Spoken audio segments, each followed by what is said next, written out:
Halo my friends, jumpa bersama saya Mega Windriati dari Maybank Sekuritas. Kehadiran opsi instrumen investasi dalam kurun waktu 2 tahun belakangan ini menjadi warna tersendiri dalam industri investasi tanah air. Hari ini kita kedatangan tamu spesial nih dari Bursa Efek Indonesia, Mbak Grace Putih Sejati. Terima kasih Mbak Indri sudah mengundang saya di sini. Oke, Mbak Grace, tanpa berpanjang-panjang lagi nih, kita bahas terkait insight-insight waran struktur, mulai dari sisi regulator, pengembang bisnis waran terstruktur itu sendiri. Nah, Mbak Grace, apa sih yang sebenarnya melatar belakangi Bursa Efek Indonesia untuk menghadirkan produk terbaru waran terstruktur ini? Ya, jadi ada beberapa hal yang melatar belakangi pengembangan waran terstruktur di Bursa Efek Indonesia. Yang pastinya itu adalah kita ingin menambah variasi produk yang ada di Bursa Efek Indonesia. Saat ini kan kita hanya mengenal saham dan juga obligasi. Nah, sekarang kita ingin menambahkan variasi produk baru, yaitu waran terstruktur. Kemudian yang kedua itu adalah latar belakangnya adalah kita melihat kok di bursa regional produk waran terstruktur ini sangat berkembang ya. Jadi seperti di Stock Exchange of Thailand, kemudian juga di Singapore Exchange, di bursa Malaysia, dan kemudian di juga Hong Kong Exchange, itu jumlah penerbitan atau seri dari waran terstruktur itu sangat banyak sekali. Ada yang sampai dengan 3.000 seri, bahkan ada yang sampai dengan 10.000 seri waran terstruktur. Jadi kita melihat bahwa wah, di regional bursa-bursa lain nih berkembang. Kenapa nggak coba kita kembangkan di Bursa Efek Indonesia? Kemudian kita juga melihat bahwa ada potensi juga nih untuk produk waran terstruktur ini dikembangkan di Bursa Efek Indonesia. Mengapa? Karena kita sudah melihat bahwa banyak sekali investor-investor kita bertransaksi waran corporate atau corporate waran. Nah, sementara kan karakteristik dari waran corporate dengan waran terstruktur itu tidak terlalu beda ya. Jadi kita pikir bahwa sepertinya kalau ini diterbitkan di Bursa Efek Indonesia, investor-investor yang sudah terbiasa bertransaksi waran corporate juga pastinya ingin mencoba masuk untuk bertransaksi produk waran terstruktur. Wah, bagus banget ya. Ternyata memang selain di Indonesia, waran itu sangat berkembang pesat ya di luar sana. Apakah ini juga yang akhirnya menjadi dorongan faktor yang mendorong Bursa Efek untuk mencetuskan waran terstruktur dan melihat, wah prospeknya kayaknya bagus nih ke depannya? Iya, kita sih kalau melihat perkembangan waran terstruktur hingga sekarang, kita optimis bahwa ke depannya itu waran terstruktur akan menjanjikan. Kenapa? Karena di pipeline kita sudah ada beberapa anggota bursa atau sekuritas yang mengajukan diri untuk menjadi penerbit waran terstruktur. Jadi saat ini mereka sedang dalam proses untuk menjadi penerbit dari waran terstruktur. Kemudian kita juga yakin bahwa perluasan underlying yang tadinya menggunakan indeks IDX 30, kemudian akan kita perluas menjadi menggunakan indeks IDX 80, itu juga nantinya akan meningkatkan keinginan penerbit untuk menerbitkan waran terstruktur baru dengan underlying yang belum ada di IDX 30.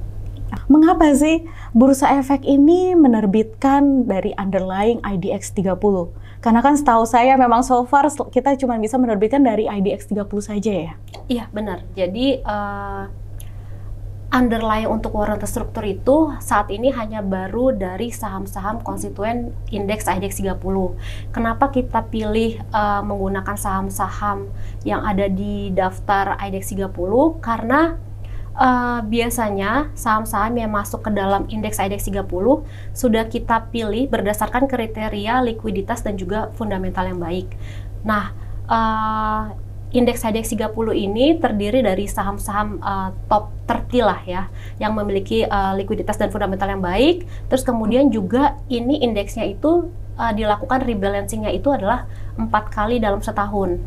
Nah, biasanya kan kalau indeks-indeks yang lain itu di rebalancingnya itu 2 kali setahun. Sementara kalau IDX 30 di rebalancingnya 4 kali dalam setahun.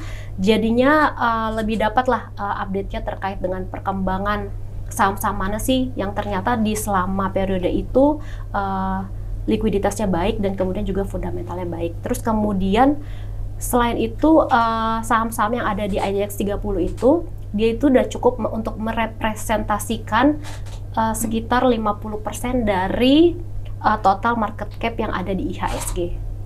Wah, lumayan ya Mbak ya. Dan kalau saya sebagai awam, boleh tahu nggak sih karakteristik atau unique selling produk dari waran terstruktur itu sendiri apa? Jadi sebenarnya unique selling ataupun kelebihan dari produk waran terstruktur itu sangat banyak ya Mbak. Nah, tapi kalau bisa kita persempit jadi sekitar beberapa, mungkin yang pertama karena saham-saham yang menjadi underlying dari waran terstruktur ini itu berasal dari saham-saham yang ada di daftar indeks IDX 30. Pastinya adalah saham-saham yang memiliki likuiditas dan juga fundamental yang baik. Itu yang pertama. Kemudian yang kedua, di transaksi waran terstruktur itu ada yang namanya liquidity provider, yaitu pihak yang menjadi penyedia likuiditas.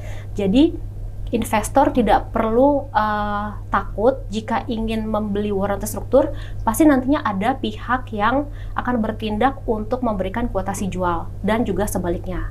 Kemudian kelebihan yang lain dari waran terstruktur adalah kita tidak perlu memerlukan dana yang besar atau modal yang besar untuk membeli produk waran terstruktur atau mentransaksikan produk waran terstruktur, karena cukup kita mengeluarkan dana sejumlah preminya saja. Namun kita juga memiliki potensi untuk memperoleh keuntungan yang cukup besar. Itu yang bisa kita sebut sebagai leverage.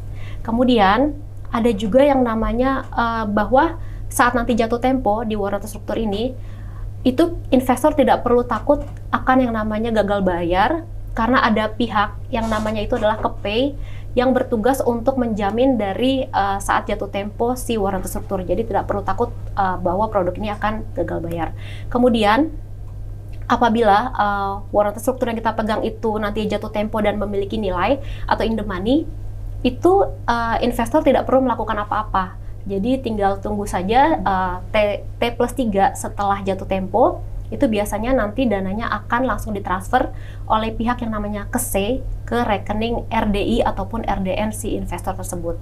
Dan juga yang terakhir itu adalah resikonya rendah di waran terstruktur. Jadi resikonya itu terukur. Jadi investor paling hanya kehilangan atau mengalami resiko kehilangan dananya itu sebesar premi yang dia sudah keluarkan. Oke.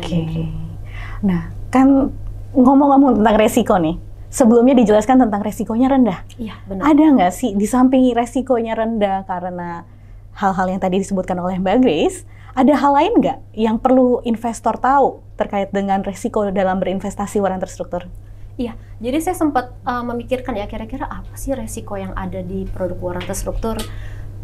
Kalau bisa dibilang resiko gagal bayar, ada KPay yang bertindak sebagai pihak yang bisa menanggulangi kegagalannya gitu kan. Kemudian kalau untuk takut akan resiko tidak liquid, ada pihak yang namanya liquidity provider yang bisa jadi penyedia likuiditas untuk investor. Jadi mungkin kalaupun bisa dibilang resiko yang ada di waran terstruktur ini adalah mungkin resiko dari investor yang mungkin salah memprediksi atau menganalisa terkait tren pergerakan market kali ya. Jadi mungkin di saat mereka berpikir bahwa kedepannya market itu akan naik, ternyata tidak bullish, melainkan bearish. Sementara dia mungkin sudah beli waran terstruktur jenis call, gitu kan. Jadi kan nantinya saat jatuh tempo, berarti kan waran terstrukturnya itu kan tidak bernilai atau istilahnya out of the money. Nah, jadi mungkin ya hanya itu saja kali ya resikonya ya, mungkin salah prediksi dari investor. Aku boleh nanya di balik karena kan lagi ngomongin tentang call waran. Aku bisa nanya nggak sih tentang put? Selama ini kan kita belum ada put waran. Selama ini Bursa Efek masih memberlakukan call waran. Nah, ini Bursa Efek kira-kira kapan ya mau mengeluarkan put waran? Kalau secara regulasi put waran itu sudah ada. Cuma saat ini kita sedang menunggu kesiapan dari issuer untuk menerbitkan put waran. Okay. Jadi sudah ada lah yang ingin menerbitkan. put warrant. Oke. Nah, bicara tentang put warrant, call warrant, berarti kan regulasi. Kali ini coba strateginya. Apakah kedepannya Bursa Efek akan ada kebijakan-kebijakan baru nih terkait dengan structure warrant atau warrant terstruktur yang kita kenal ini? Misalnya perluasan konstituen, selain mau menerbitkan dari IDX 30, mau juga menerbitkan dari IDX 45. Apakah ada kebijakan seperti itu?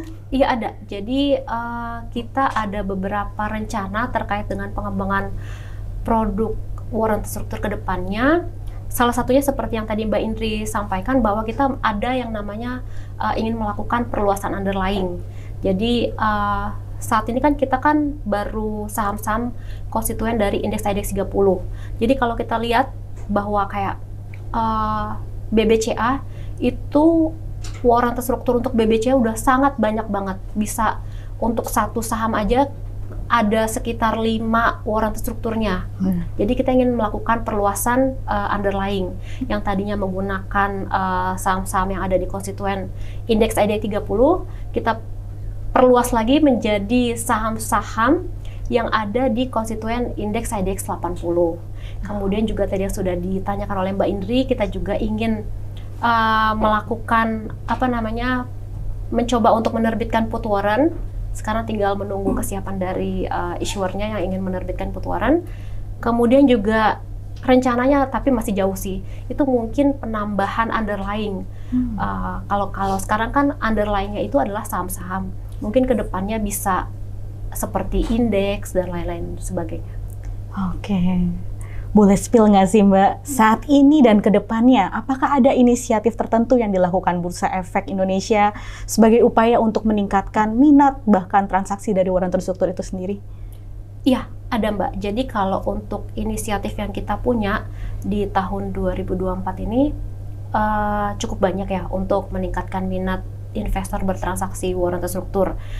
Beberapa diantaranya adalah seperti yang tadi saya sudah sampaikan, yaitu perluasan underlying saham dari warrant terstruktur dari yang tadinya IDX 30 menjadi IDX 80. Kemudian juga kita juga ada yang namanya kegiatan investor reward program yang tujuannya itu adalah untuk meningkatkan aktivitas transaksi produk-produk terstruktur seperti warrant terstruktur dan juga ETF.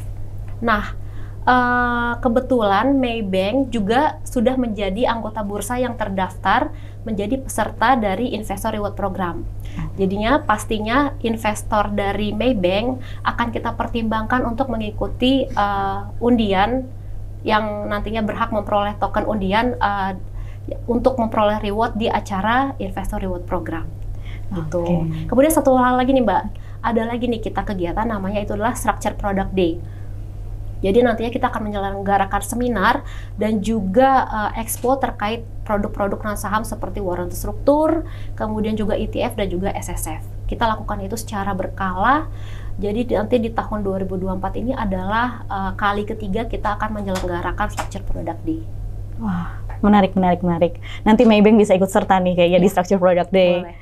Terakhir nih Mbak, apakah ada pesan-pesan nih bagi investor yang mungkin setelah nonton ini tertarik nih untuk investasi di warrant terstruktur, tapi strategi dan antisipasinya apa sih yang seharusnya diwaspadai?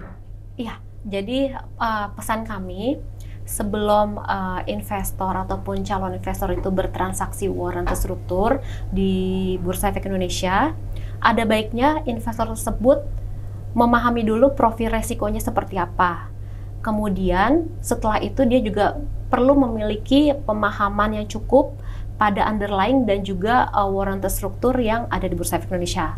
Kemudian investor tersebut juga perlu melakukan analisa untuk memprediksi apakah kedepannya market itu akan bullish ataupun bearish. Jadi memiliki pandangan atau analisa ke depan terhadap market kita, apakah itu nanti akan bearish atau bullish, itu sangat baik bagi investor yang ingin bertransaksi warrant terstruktur, karena nantinya akan berpengaruh terhadap bagaimana dia bertransaksi atau membeli warrant terstruktur, apakah jenis call ataupun jenis put. Demikian, Mbak Indri. Oke, senang banget nih my friends sudah dapat ilmu baru nih tentang waran terstruktur, insight-insightnya, strategi, dan bagaimana sih antisipasinya. Nah, kita tunggu ya my friends untuk segera lakukan transaksi di waran terstruktur.